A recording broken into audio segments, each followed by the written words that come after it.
தேவி ஸ்ரீ பத்ரகாளியம்மன் ஆலயம் உடைக்கப்படாது, சுமூகமான இடமாற்றம் செய்யப்படும் என்றது ஜேக்கல் நிறுவனம். நோன்பு பெருநாளை முன்னிட்டு கூடுதலாக 4 ETS ரயில் சேவைகள், KTMB அறிவிப்பு. கேமரன் மலையில் மளிகை கடையின் குளிர்சாதன பெட்டியில் வைக்கப்பட்டிருந்த கருஞ்சிறுத்தையின் தலை பறிமுதல். நெகிரி செம்பிலானில் பெரிய அளவில் செயல்பட்ட போதைப்பொருள் ஆய்வுக்கூடம் முறியடிப்பு, 40 மில்லியன் ரிங்கேட் போதைப்பொருள் பறிமுதல்.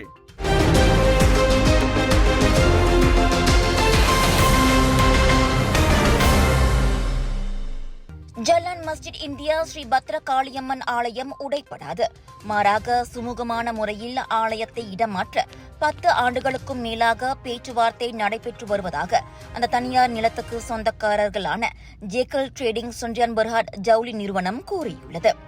DBKலிடமிருந்து அந்நிலத்தை கையகப்படுத்தியது முதல் சுமூகமான தீர்வை எட்டுவதற்காக ஆலய நிர்வாகத்துடன் பல கட்ட பேச்சுவார்த்தைகள் நடைபெற்றிருப்பதாக ஜேக்கல் நிறுவனத்தின் சட்ட மற்றும் தொடர்பு பிரிவு அதிகாரி ஐமான் டசுக்கி கூறினார். பேச்சுவார்த்தை இன்னமும் தொடர்கிறது, ஆனால் கோயில் உடைப்படாது என்பது மட்டும் உறுதி என அவர் கூறினார். Pihak kami pun ada menawarkan bantuan relocation cost kepada tempat rumah ibadat lah untuk proses pemindahan dan sebagainya. Saya nak tekankan di sini yang ada orang di luar sana menggunakan terma merobohkan perobohan. That is not correct lah. Bukan roboh. Tak ada isu roboh ni, tak pernah bangkit. Apa yang pihak kami cuba sampaikan, apa kami buat adalah perbincangan ni adalah sentiasa berkenaan pemindahan, relocation. Pemindahan kuil kepada satu tempat kawasan yang baru, yang berdekatan. Dan ini adalah atas bantuan kerajaan kita yang sekarang ni, dan dengan bantuan melalui DBKL lah, DBKL dan juga agensi kuatkuasa yang agensi kuatkuasaan yang selainnya lah.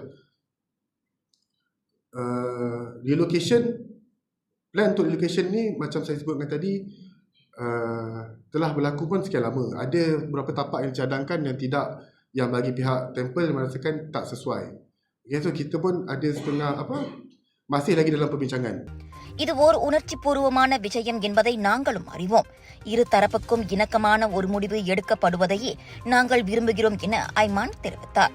இவ்வேளையில் March 27ஆம் தேதி அடிக்கல் நாட்டு விழாவுக்கு திட்டமிட்டிருப்பது குறித்து கருத்துரைத்த அவர், அதற்காக பள்ளிவாசல் நிர்மாணிப்பு உடனடியாக தொடங்கும் என அர்த்தமில்லை என தெரிவித்தார். மாறாக புதிய கட்டுமானத்துக்கான எங்கள் நிறுவனத்தின் கடப்பாட்டின் அடையாளமே என இன்று நடைபெற்ற செய்தியாளர் சந்திப்பில் ஐமான் தெளிவுபடுத்தினார். Perkara ni masih lagi dalam perbincangan. Cuma yang saya nak tegaskan, tak ada terma perobohan ni, tak ada. Nak merobohkan ni tak ada. Okay, kita pun faham sensitivity, kita pun nak, macam saya sebutkan tadi, kita pun nak win-win situation, kita nak menjaga kemaslahatan antara kedua-dua belah pihak. Dan sampai sekarang ni, daripada 2017, 2018, 2019, even sebelum tu lagi, dan 2020, kita sentiasa bekerjasama. Untuk tanah tu sebagai rekod, tahun 2019 kita dah submit, kita ada submission untuk dapatkan development order semua, dan development order tu pada tahun 2020 pihak syarikat telah mendapatkan development order lah untuk pembinaan masjid. Okay, setinggi 3 tingkat dengan 1 sub-basement. Okay, dan pada 2021 kelulusan kita dapat kelulusan building plan lah daripada pihak authority. So ini menunjukkan kita buat semuanya mengikut lunas undang-undang. Kita dapatkan approval, kita dapatkan keterlibatan pihak-pihak berwajib, pihak-pihak berkuasa untuk sama-sama dalam isu ini. இவ்வேளையில் இந்த ஆலய இடமாற்ற விவகாரம் இன்னமும் பேச்சுவார்த்தையிலேயே உள்ளதாகவும் DBKL பொருத்தமான சில இடங்களை பரிந்துரை செய்திருப்பதாகவும் ஜேக்கல் நிறுவனத்தின் தலைமை செயல் அதிகாரி Dato shade Nazrul Fahmi shade தெரிவித்தார். என்றாலும் இன்னும் உடன்பாடு எட்டவில்லை என அவர் தெரிவித்தார். முன்னதாக அந்த கோயில் உடைப்படாது என்றும், மாறாக சம்பந்தப்பட்ட அனைத்து தரப்புகளின் ஒப்புதலோடு இடமாற்றம் செய்யப்படும் என்றும் Kuala Lumpur mayor Dato Sri Maimunah Mohamed Sharif கூறியிருந்தார். இடமாற்றம் நிறைவடையும் வரை இப்போது இருக்கும் இடத்திலேயே அந்த கோயில் வழக்கம் போல் செயல்பட்டு வரலாம் என அவர் கூறினார். சம்பந்தப்பட்ட தரப்புகள் இடையிலான பேச்சுவார்த்தையில் இணக்கம் எட்டப்படாத வரையில் கோவில் உடைப்படாது என்ற கோலாலம்பூர் மேயரின் கடப்பாட்டை ஜலான் மஸ்ஜித் இந்தியா தேவி ஸ்ரீ பத்ரகாளியம்மன் ஆலய நிர்வாகம் வரவேற்றுள்ளது. என்றாலும் தற்போதுள்ள நிலத்திலேயே ஆலயம் தொடர வேண்டும் என்பதே அதன் நிர்வாகத்தின் எதிர்பார்ப்பாகும் என அவர்களின் பிரதிநிதியான டத்தோ அம்பிகா ஸ்ரீனிவாசன் கூறியிருக்கின்றார். தனியாருக்கு சொந்தமான நிலமாகிவிட்டாலும் 130 ஆண்டுகள் பழமை வாய்ந்த அந்த கோவில் அங்கேயே நிலைத்திருக்க உதவ வேண்டியது DBKL-இன் சமூக கடமையாகும். இது தவிர 2014ஆம் ஆண்டு அந்நிலம் தனியாருக்கு விற்கப்பட்ட விஷயம் கோவில் நிர்வாகத்துக்கு தெரியாது என அம்பிகா சுட்டிக்காட்டினார். அந்நிலத்தில் கோவிலுக்கும் ஈக்விட்டபிள் இன்ட்ரெஸ்ட் ஆஃப் லேண்ட் என்ற சம முக்கியத்துவம் உள்ளது. அதனை DBKL-ம் நில உரிமையாளரும் கருத்தில் கொள்ள வேண்டும். மஸ்ஜித் இந்தியா என்பது தனிச்சிறப்புமிக்க பகுதியாகும். முஸ்லிம்களோ இந்துக்களோ அது இந்தியர்கள் அதிகம் வாழும் இடம். உள்நாட்டினர் மட்டுமின்றி வெளிநாட்டினரும் அதிகளவில் தேடி வரும் கோவில் அது. இத்தனை ஆண்டுகளாக அனைவரும் நல்லிணக்கத்தோடு வாழ்ந்து வரும் நிலையில் இப்போது அரசாங்கம் தலையிட வேண்டிய அவசியம் என்ன என அம்பிகா கேள்வி எழுப்பினார். The temple has been there more than 100 over years, longer than the current owners. They've been on the land so much longer than the current owners. And as I understand it, when it was alienated to the current private developers, the temple was never told. Am I right? Yes. You didn't know. They didn't know. All right? And there is such a thing, and it is a legal, hopefully we don't have to take these legal arguments, but there is such a thing as an interest in the land, an equitable interest in the land. So we would argue that in fact the private developer who has to whom the land was alienated takes it subject to the temple's rights. They must have known the temple was there. Everybody knew the temple was there. So you cannot just ignore a temple who has been there for so long. As I say, it's more than 100 years, more than the current owners have been there. Now, there's something very unique about Masjid India. Very unique mix of people. You have largely Indian, but you have Indian Muslims, and you have, of course, Hindus. It also serves people who come from overseas because there are hotels there, and they live in the area. So, for years and years and years and years, everybody has been coexisting peacefully. Peacefully. Why in heaven's name does this government want to interfere with that?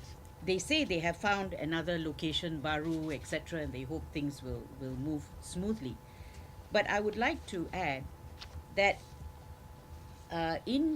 they have to look at the flow in Masjid India. What is the characteristic of Masjid India? They have to look at all those factors. They have promised not to demolish.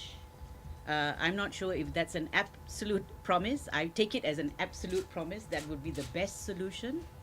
ஜல்லான் Masjid India Sri Bhadrakaliamman ஆலயம் உடைப்படாது. மாறாக சுமூகமான முறையில் ஆலயத்தை இடமாற்றம் செய்ய முயற்சிகள் மேற்கொள்ளப்படும் என மாநகர மேயரும் நிலத்துக்கு சொந்தக்காரரான ஜெக்கல் சென்றியான் பர்ஹாட் முன்னதாக கூறியிருந்தனர். ஜெக்கல் அங்கு மஸ்ஜித் மடானி என்ற புதிய மசூதியை கட்டவிருப்பதாகவும் அதன் அடிக்கல் நாட்டு விழாவுக்கு இம்மாத கடைசியில் பிரதமர் டத்தோஸ்ரீ அன்வார் இப்ராஹிம் சிறப்பு வருகை புரியவிருப்பதாகவும் முன்னதாக செய்திகள் வெளியாகியிருந்தன. ரீபி எனப்படும் முஸ்லிம் அல்லாத வழிபாட்டு தலங்களுக்கு வழங்கப்படும் அரசாங்க மானியங்களுக்கான விண்ணப்பங்கள் மீண்டும் திறக்கப்பட்டுள்ளன. வழிபாட்டு தலங்களின் பழுதுபார்ப்பு, பராமரிப்பு மற்றும் புதுப்பித்தல் பணிகளுக்கு பயன்படுத்த ஏதுவாக KPKT எனப்படும் வீடமைப்பு ஊராட்சித்துறை அமைச்சின் வாயிலாக இந்நிதி உதவி வழங்கப்படுகிறது. எதிர்பாரா விபத்துகள் அல்லது சேதங்களை சந்திக்கும் ஆலயங்களும் அதற்கு விண்ணப்பிக்கலாம். அப்பணிகள் அனைத்தும் இவ்வாண்டு டிசம்பர் 31ஆம் தேதிக்குள் அல்லது KPKT அமைச்சால் ஒப்புக்கொள்ளப்பட்ட தேதிக்குள் நிறைவடைய வேண்டும் என்பது குறிப்பிடத்தக்கது. ஒரு வழிபாட்டு தலத்திற்கு அதிகபட்சம் 2,50,000 ரிங்கேட் மானியம் வழங்கப்படும்.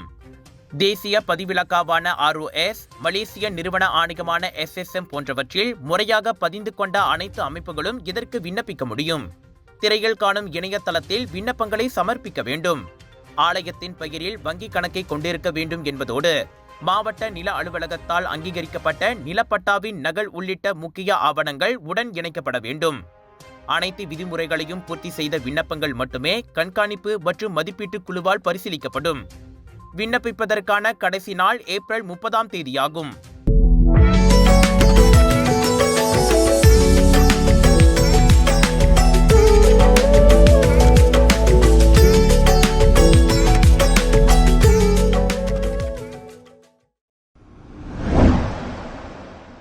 நோன்பு பெருநாளை முன்னிட்டு ஐடில் ஃபித்ரி கொண்டாட்டத்துடன் இணைந்து மின்சார ரயில் சேவைகளுக்கான ETS அதிக தேவைக்காக KL சென்ட்ரல் பட்டவர்ட் மற்றும் KL சென்ட்ரல் பாடாம்பசார் வழித்தடங்களுக்கு 4 கூடுதல் சேவைகளை வழங்கவிருக்கிறது. ஐடில் ஃபித்ரிக்கு 2 நாட்களுக்கு முன்னும் பின்னும் முறையே மார்ச் 28 மற்றும் மார்ச் 30, ஏப்ரல் 5 மற்றும் 6 ஆகிய தேதிகளில் கூடுதல் சேவை உள்ளடக்கி இருப்பதாக KTMB வெளியிட்ட அறிக்கையில் தெரிவித்துள்ளது. இந்த சேவை ஒரு நாளைக்கு மொத்தம் 1254 இருக்கைகளை வழங்குவதோடு இதில் வணிக வகுப்பு இருக்கைகளின் தேர்வும் அடங்கும். பயனர்களின் தேவைகளை பூர்த்தி செய்வதற்காக மொத்தம் 5016 இருக்கைகள் இந்த நோன்பு பெருநாள் காலத்திற்கு வழங்கப்பட்டுள்ளன. இந்த கூடுதல் ரயில் டிக்கெட்டுகள் இன்று மார்ச் 20ஆம் தேதி காலை 10 மணிக்கு விற்பனைக்கு வந்ததாக KTMB வெளியிட்ட அறிக்கையில் தெரிவித்துள்ளது. ஏற்கனவே திட்டமிடப்பட்ட ரயில் டிக்கெட்டுகள் விற்று தீர்ந்ததைத் தொடர்ந்து மார்ச் 28 முதல் ஏப்ரல் 6 வரை 4 கூடுதல் ETS சேவைகளை வழங்கியதாக மார்ச் 3ஆம் தேதி KTMB தெரிவித்திருந்தது.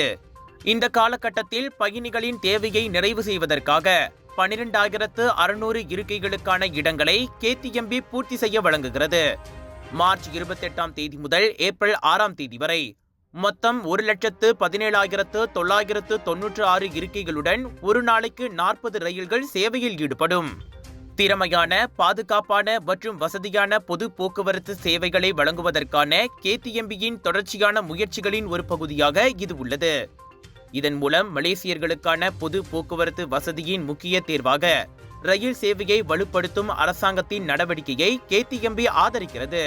KTMB பயனர்கள் டிக்கெட்டுகளை முன்கூட்டியே பெறவும் கடைசி நிமிடத்தில் காத்திருக்க வேண்டாம் என்றும் அறிவுறுத்துகிறது. நுழைவாயிலில் ஆவணங்கள் மற்றும் ஆய்வுகளை எளிதாக்குவதற்கு பயனர்கள் முன்கூட்டியே நிலையத்திற்கு வருமாறு அறிவுறுத்தப்படுகிறார்கள்.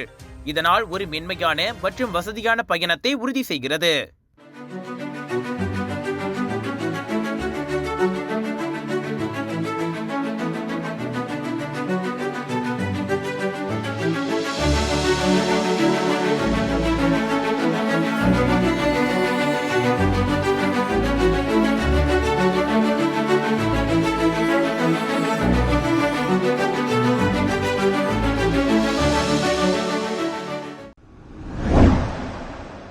சிரம்பான் ஜலான் துன் டாக்டர் இஸ்மாயிலில் உள்ள சிறிய தொழில்மய பகுதியில் நிர்மாணிக்கப்பட்டிருந்த பெரிய அளவிலான போதைப் பொருள் ஆய்வுக்கூடத்தை நெகிரி செம்பிலான் போலீசார் முறியடித்தனர். இதனைத் தொடர்ந்து சுமார் 40 மில்லியன் ரிங்கெட் மதிப்பிலான பல்வேறு போதைப் பொருட்கள் பறிமுதல் செய்யப்பட்டதாக நெகிரி செம்பிலான் மாநில போலீஸ் தலைவர் டத்தோ அஹ்மத் ஜாஃபீர் முகமது யூசுப் தெரிவித்தார். நெகிரி செம்பிலானில் 5 ஆண்டுகளில் இல்லாத அளவுக்கு 63 இயந்திரங்கள் பறிமுதல் செய்யப்பட்டதன் மூலம் சிறு தொழில்துறை பகுதியில் நடத்தப்பட்ட மிகப்பெரிய சோதனை இதுவாகும் என அவர் வருணித்தார். மேலும் போதைப் பொருட்களை வைப்பதற்காக பயன்படுத்தப்பட்டு வந்த தங்கும் வசதியை கொண்ட 3 வீடுகள் வாடகைக்கு எடுக்கப்பட்டிருந்ததும் போலீஸ் விசாரணையில் தெரியவந்துள்ளது.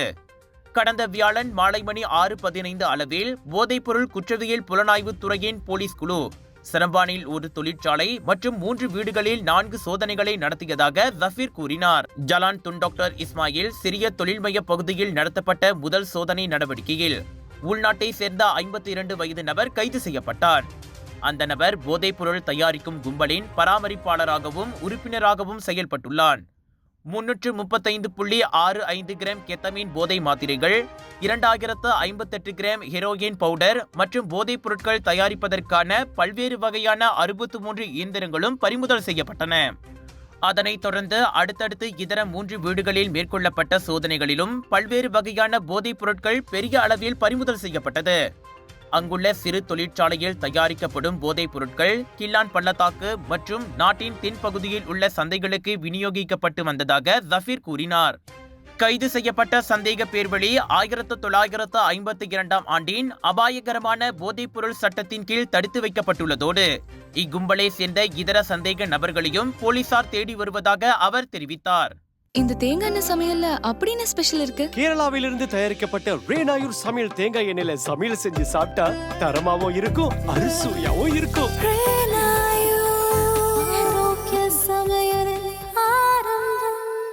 விலையோ மலிவு, செலவோ குறைவு, தரமோ உயர்வு, மனமோ நிறைவு.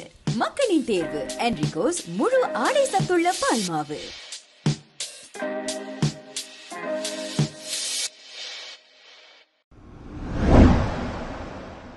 பஹாங் கேம்ரன் மலையில் மளிகை கடையில் உள்ள குளிர்சாதன பெட்டியில் வைக்கப்பட்டிருந்த கருஞ்சிறுத்தையின் தலையை பர்களித்தான் எனப்படும் வனவிலங்கு மற்றும் பூங்காத்துறை அதிகாரிகள் பறிமுதல் செய்தனர்.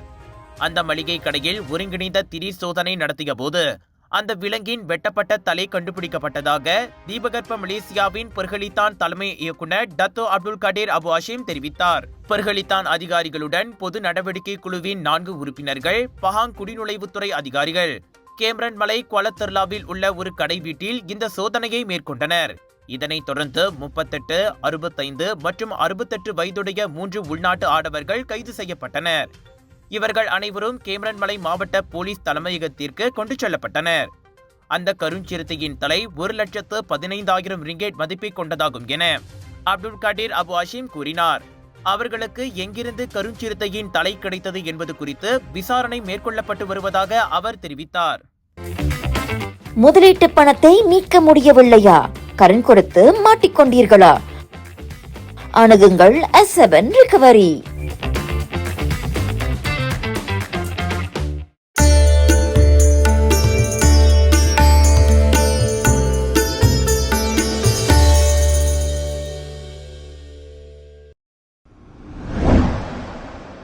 TBQ அமால் காப்பகத்தை சேர்ந்த 7 வயது சிறுவன் நேற்று ஜலான் அப்துல் ரஹ்மான் அண்டாக்கில் உள்ள ஒரு பள்ளிக்கு வெளியே அவனது வகுப்பு தோழனின் தந்தையால் தாக்கப்பட்டதாக கூறப்படுகிறது.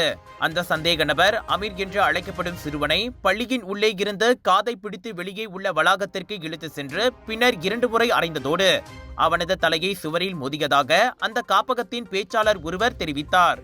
மதிய மணி 12:50க்கு நடந்ததாக கூறப்படும் இந்த தாக்குதலில் அமீரின் தலையில் காயங்கள் ஏற்பட்டதோடு அவனுக்கு பொது மருத்துவமனையில் மருத்துவ சிகிச்சை வழங்கப்பட்டது. உள் இரத்தப்போக்கு ஏதேனும் உள்ளதா என்பதை தீர்மானிக்க மருத்துவ அறிக்கைக்காக நாங்கள் காத்திருக்கிறோம் என்று அந்த பேச்சாளர் கூறினார். ஒரு மாணவர் எவ்வளவு குறும்புக்காரனாக இருந்தாலும் பள்ளியை கட்டொழுங்கு விவகாரத்தை கையாள வேண்டுமே தவிர இதர பெற்றோர் வன்முறையில் ஈடுபடக்கூடாது. பாதிக்கப்பட்டவர் 2 உடன்பிறப்புகளுடன் பெற்றோர் அல்லாத அனாதையாவார். அவர்கள் இருவரும் சமூக நலத்துறையால் அங்கு வைக்கப்பட்ட பிறகு தங்கும் இடத்தில் வசிக்கிறார்கள் என்று அந்த காப்பகத்தின் பேச்சாளர் மேலும் கூறினார். இந்த சம்பவம் தொடர்பாக காப்பக நிர்வாகம் போலீசில் புகார் செய்துள்ளதை தென் ஜொஹோர்பாரு போலீஸ் தலைவர் துணை கமிஷனர் ரவு சலமாட் உறுதிப்படுத்தியதோடு இது குறித்து விசாரணை மேற்கொள்ளப்பட்டு வருவதாக தெரிவித்தார். உங்கள் சிறந்த ஆரோக்கியத்திற்கு அளவான எண்ணெயுடன் சிறந்த முறையில் தயாரிக்கப்பட்ட சைவம் அசைவத்திற்கும் பொருந்தும் சூப்பர் ஊறுகாய், பச்சை கொடி சிவப்பு மீன் சின்னம் கொண்ட ஸ்ரீ மீனாட்சி ஊறுகாய்.